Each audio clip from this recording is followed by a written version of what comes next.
जय हिंद दोस्तों। भारत के इतिहास में एक ऐसा दौर आया जब संविधान तो था लेकिन अधिकार नहीं, देश था लेकिन लोकतंत्र नहीं और लोग थे लेकिन आवाज नहीं। मैं बात कर रहा हूँ उस संविधान की जिस संविधान में यह भी लिखा गया था कि आपका मूल अधिकार भी छीना जा सकता है।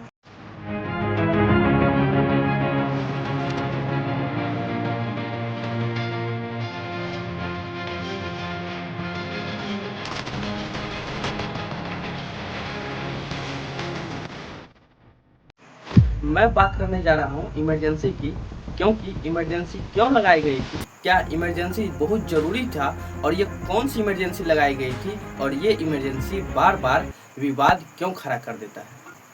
इससे पहले दो इमरजेंसी और लगाई गई थी जब भारत के प्रधानमंत्री पंडित जवाहरलाल नेहरू थे 1962 से लेकर 1968 तक, क्योंकि उस वक्त चीन से भारत का युद्ध चल रहा था। दूसरी इमरजेंसी 3 दिसंबर 1971 से लेकर 17 दिसंबर 1971 तक लागू किया गया था। इस वक्त भारत के प्रधानमंत्री इंदिरा गांधी थे और राष्ट्रपति वीवी। ये इमरजेंसी क्यों लगाई गई थी, क्योंकि इस वक्त भारत और पाकिस्तान का युद्ध चल रहा था। तीसरी इमरजेंसी 25 जून 1975 से लेकर 21 मार्च 1977 तक लगी, जब देश के प्रधानमंत्री इंदिरा गांधी जी थी और इसी को लेकर जो कांग्रेस के विपक्षी है वो बार बार इस पर विवाद खड़ा कर देते हैं।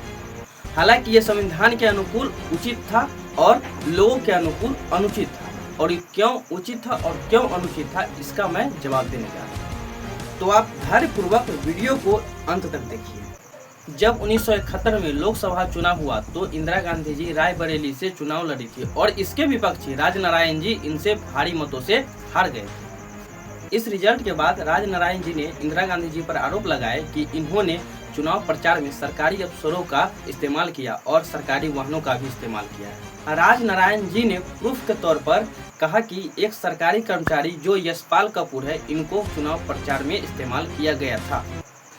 लगभग 4 साल बाद 12 जून 1975 को हाई कोर्ट का फैसला आया कि अब इंदिरा गांधी जी 6 साल तक कोई भी चुनाव नहीं लड़ सकती है और जो चुनाव में लड़ चुकी थी उसको रद्द किया गया। और फिर बाद में इंदिरा जी हाई कोर्ट का फैसला न मानकर फिर सुप्रीम कोर्ट में अपील दायर की। 24 जून 1975 को सुप्रीम कोर्ट के जस्टिस वी.आर. कृष्णा अय्यर ने इनको पार्शियल स्टे दिया, मतलब ये पीएम रह सकती है और संसद में वोट नहीं डाल सकती है। इससे विपक्षी नाराज होकर इंदिरा जी को पीएम पद से इस्तीफा देने के लिए आंदोलन शुरू कर दिए। बिहार और गुजरात में बेरोजगारी को लेकर छात्र आंदोलन पहले से ही चल रहे थे और आज भी कुछ ऐसा ही देखने को मिल रहा है। फिर 25 जून 1975 को जनता पार्टी के नेता जयप्रकाश नारायण जी ने दिल्ली के रामलीला मैदान में अपनी सभा में संपूर्ण क्रांति की नारा देते हुए जो सैनिक और पुलिस वाले थे इनको सरकार की बात न मानने को कह दिए, और ये बात इंदिरा जी को बहुत जोरों से लग गई। इन्होंने बताया कि सरकार को अनस्टेबल करने की साजिश की जा रही है। लास्टली 25 जून 1975 को ही रात 12 बजे इंदिरा जी के सलाह पर राष्ट्रपति फखरुद्दीन अली अहमद जी ने देश में आंतरिक आपातकाल की घोषणा कर दी। संविधान के आर्टिकल 352, 358, 359 के अकॉर्डिंग सारे देश में आंतरिक आपातकाल लग गई। इस कारण लोगों के मौलिक अधिकार छीना गया। उस वक्त संविधान के अनुसार आर्टिकल 14, 19, 21, 22, 32 को रद्द कर दिया जाता है। किसी भी नागरिक को बिना वारंट दिए गिरफ्तार कर सकती है। जो भी प्रेस हो बिना सरकार के अनुमति के बिना कुछ भी नहीं छाप सकती है। बिना किसी के कारण बताए किसी को भी जेल में सरकार डाल सकती है। लाखों लोगों के साथ जयप्रकाश नारायण, लालू प्रसाद यादव, लाल कृष्ण आडवाणी, इन सभी को जेल में बंद कर दिया गया। आप हैरान हो जाएंगे, इसके पुत्र संजय गांधी के निर्देश पर जनसंख्या नियंत्रण को लेकर देश के 1.07 करोड़ लोगों का नसबंदी कराया गया। इन लोगों को बहला फुसलाकर या सरकारी व्यवस्थाओं से वंचित होने को लेकर इसको जबरदस्ती नसबंदी कराया गया। एडीएम जबलपुर के आर्टिकल 359 के तहत कानूनी रूप से नागरिकों के हैबियस कॉर्पस अधिकार को निलंबित कर दिया गया था, यानी गिरफ्तार व्यक्ति अपनी रिहाई की मांग नहीं कर सकते थे। सुप्रीम कोर्ट में 5 जजों की बेंच बनी, उनमें A N. Ray, P N. Bhagwati, U V. Chandrachud और एम.एच. बेग।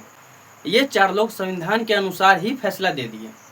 इसके विरुद्ध HR खन्ना जी ने कहे कि लोगों को संविधान के अनुसार तो जीने का अधिकार है, लेकिन ये तो जन्म से ही स्वतंत्र है, तो इनको कोर्ट में याचिका दाखिल करने के लिए किसकी जरूरत पड़ेगी।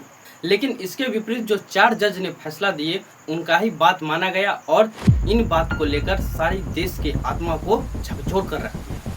जनवरी 1977 को इंदिरा गांधी जी ने चुनाव की घोषणा कर दी और इसमें इनकी भारी मतों से हार हुई और जनता पार्टी की जीत हुई और भारत ने फिर लोकतंत्र को जिंदा किया। फिर 1978 में 44वां संशोधन द्वारा ये पारित किया गया कि अब इमरजेंसी में आर्टिकल 21 पर प्रतिबंध नहीं लगाया जा सकता है। इससे पहले का एक वीडियो ये देख लीजिए। जय हिंद, फिर मिलते हैं अगली वीडियो में।